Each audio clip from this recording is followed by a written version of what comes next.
O assunto é inadimplência em condomínio e hoje nós vamos conversar com a síndica profissional Andréia Vieira. Afinal de contas, como é que está se comportando o condômino com relação a essas dívidas? Então, no ano passado nós tivemos um pico bem alto, né, no condomínio onde eu sou síndica. A gente até pensou em desistir de alguns projetos, algumas obras, por conta desse pico de inadimplência que nós tivemos no ano passado. Então, exatamente há um ano, em maio de 2017, nós tivemos um pico muito alto, onde a inadimplência chegou a 33%, e eu, junto com o conselho, pensamos, não é hora de desacelerar realmente, porque senão a gente não vai conseguir dar andamento aos projetos.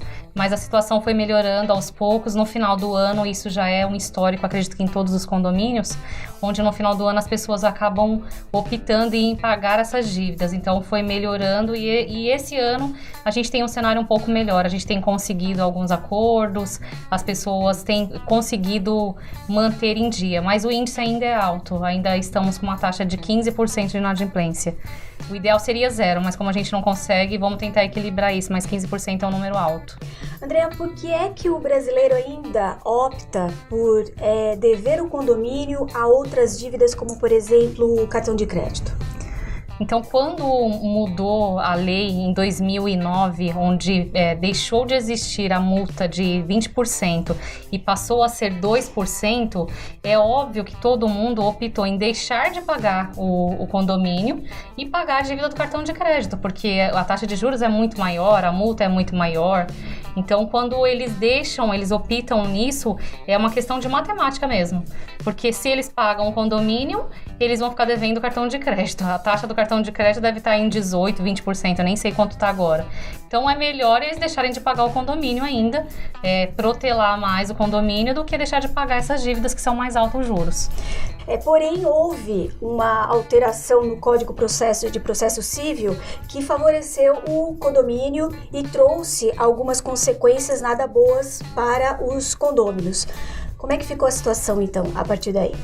Então, isso facilitou muito a vida do condomínio, porque aí a pessoa que está devendo, ela agora, com esse novo processo, eles entram com um processo de execução, onde pula-se uma fase, né, para poder cobrar essa pessoa, e ela é acionada mais rapidamente pela justiça, podemos dizer assim. Então, agilizou o processo. Então, a pessoa ela é intimada a pagar a dívida dela em 3 dias, ou o juiz determina a penhora do bem dela. Então, um processo de cobrança que acontecia antes no condomínio, que levava 10 anos, hoje, no máximo, em 2 anos, a pessoa perde o imóvel dela. Eu tenho, por exemplo, uma ação que tem 15 anos e a gente não conseguiu reaver esse valor. Então, hoje, com essa mudança desde 2016, isso facilitou muito o condomínio, mas isso ainda é algo muito novo. Por exemplo, a primeira decisão que saiu foi em julho do ano passado. Então, ainda estamos caminhando, até os juízes estão meio que perdidos com esse novo processo, né, de como se cobrar as vincendas, mas a gente tem observado, eu entrei com várias ações agora no começo do ano, a gente tem observado que se agilizou muito o processo, muitas pessoas já estão sendo citadas, então já se estão agendadas as audiências e por aí vai. Então, é muito mais rápido o processo do que antigamente. Então, apesar de em 2008 ter diminuído os juros, a gente veio então com esse novo processo que foi em 2016, que facilitou muito a cobrança disso também. Então, vamos se dizer que ficou justo, né? O condômino ele paga menos, mas porém ele é cobrado mais rápido, porque antigamente ele pagava mais, mas ele demorava anos para ser cobrado. Então, hoje é muito mais rápido o processo. A consequência mais grave que existe a um condômino inadimplente, qual seria? É a perda do imóvel. Eu acho que a pior coisa que pode acontecer mesmo para a pessoa seria perder aquele bem dela, né? Então, imagine que a pessoa passou a vida inteira pagando um imóvel e ela pode perder esse imóvel em menos de 2 anos se ela não pagar a dívida dela. E isso ocorre mais rapidamente a partir de agora, né? Muito mais rápido agora, então... E essa mudança, você acredita que pode vir a diminuir o número de inadimplentes hoje existente dentro de um condomínio? Com certeza, eu acho que quando as pessoas começarem a observar, como eu falei, como se trata de algo novo, até mesmo para quem trabalha com isso, quando as pessoas começarem a observar que realmente elas têm o risco de perder o imóvel dela, então eu acredito que as pessoas vão passar a dar prioridade para isso. Fora os custos envolvidos com isso, né? A pessoa vai ter que pagar honorários, vai ter que pagar as custas. Então, a conta não, quando ela for fazer a conta no final, ela vai ver que não vale a pena. É melhor ela pagar o condomínio do que ela pagar o cartão de crédito, né? Ou seja, é melhor, na verdade, ela equilibrar as finanças dela. Andréa, quando um condomínio deixa de pagar o seu condomínio, ele acaba trazendo uma série de problemas e de consequências para o condomínio de um modo geral. Queria que você falasse um pouquinho dessa situação. Então, eu costumo falar que muitas pessoas, acho que é legal a gente até frisar isso, que muitas pessoas, elas não entendem que um condomínio, ele funciona literalmente como uma empresa, né? Então, uma empresa, ela tem a receita dela e tem as despesas dela.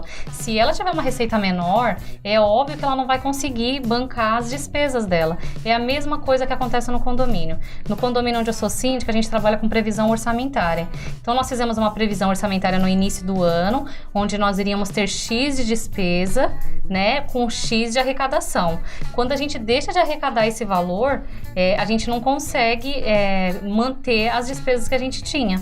Então, o que a síndica tem que fazer? Ela tem que ir fazendo um joguinho ali, levando para frente alguns projetos. E quem é adimplente não consegue entender isso.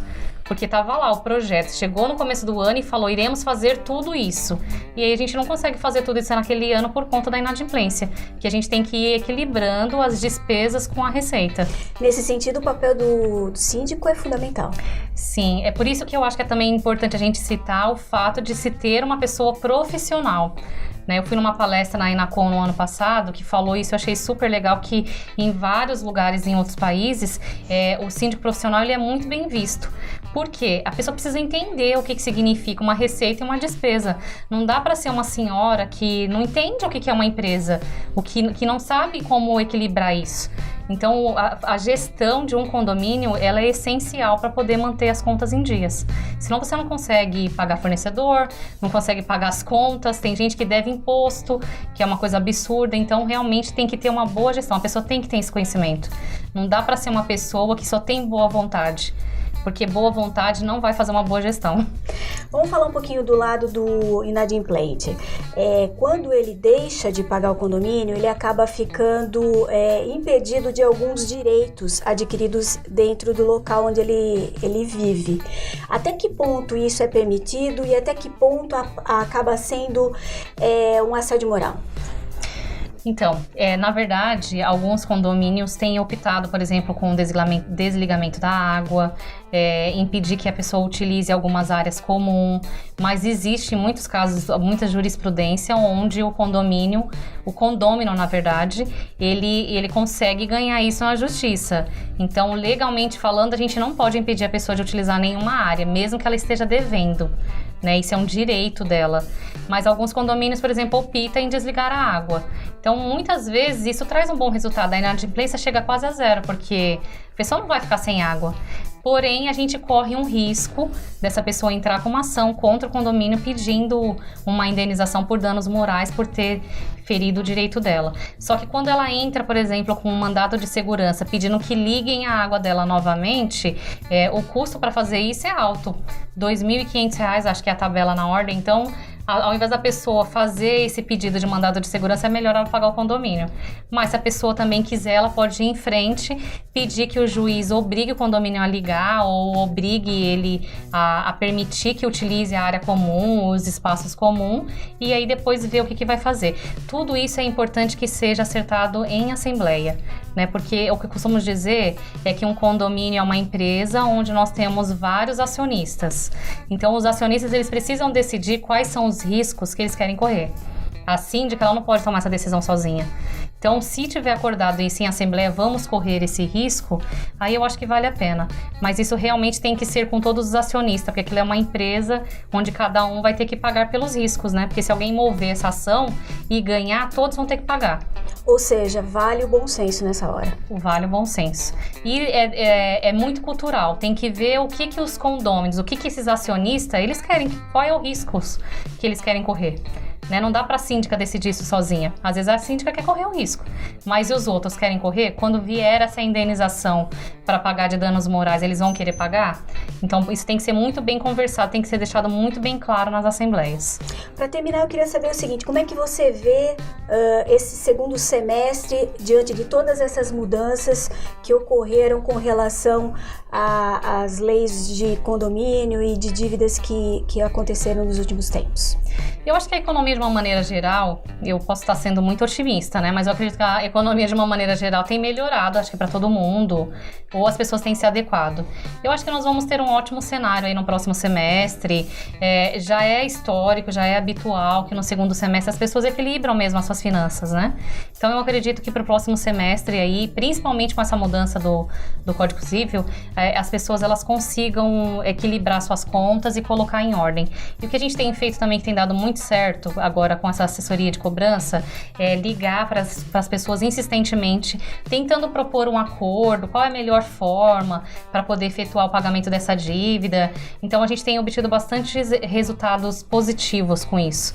E outra coisa é fazer plantão para quem está inadimplente, para poder fazer um acordo, talvez com um honorário menor. A gente também tem conseguido obter mais acordos com os moradores fazendo essas coisas. Bom, eu quero agradecer a presença da Andréa Vieira, que é síndica profissional. Obrigada pela sua participação. Eu que agradeço. Você está assistindo Novo Dia TV.